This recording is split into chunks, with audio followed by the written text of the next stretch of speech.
रहा था। यहाँ केवल मोहिनी का आदेश चलता था। निर्वाणा भवन के आसपास भी पुरुषों का आना वर्जित था। एक बार तो मुझे भवन के अंदर जाकर देखना है, आखिर वहाँ जवान लड़कियों के साथ होता क्या है। ऐसी गलती मत करना विक्रांत बाबू। शाम ढलने के बाद जो भी पुरुष मोहिनी के साथ निर्वाणा भवन जाता है, वो आदमी जाता तो अपनी मर्जी से है, लेकिन आता मोहिनी जी की मर्जी से है। गांव वालों की बातें सुनकर विक्रांत की उत्सुकता और बढ़ जाती है और वो जंगल के रास्ते से भवन के अंदर बने सुखना ताल के पास पहुंच जाता है। तभी उसे पीछे से आवाज आती है, तुम भवन तक कैसे पहुंच गए? जानते नहीं यहाँ पुरुषों का आना मना है। ताल नृत्य शुरू होने वाला है, यहाँ से चले जाओ वरना अंजाम बुरा होगा। यहाँ के कुछ नियम है और नियमों का पालन तो तुम्हें करना ही पड़ेगा। इस जंगल का पहला नियम, शाम 6 बजे के बाद इस इलाके के आसपास भी मत भटकना।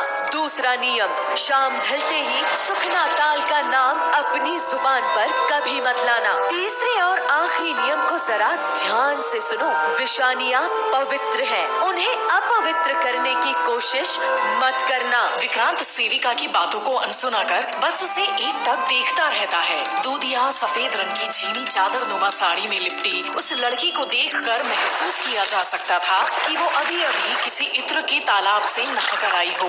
वहाँ पूरे माहौल में खुशबू फैल चुकी थी।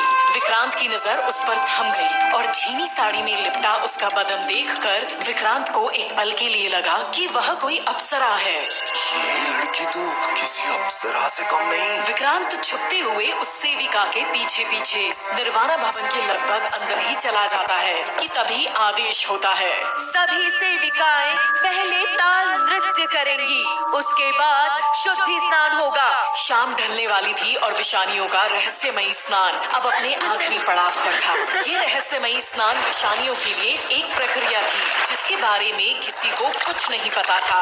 ये स्नान बहुत ही गुप्त तरीके से किया जाता था और इसे देखना किसी के लिए भी वर्जित था। निर्वाणा भवन के जिस हिस्से में ताल नृत्य होने वाला था, वहां पहुंचकर विक्रांत ने महसूस किया कि वो एक अलग ही दुनिया में पहुंच गया है। भवन की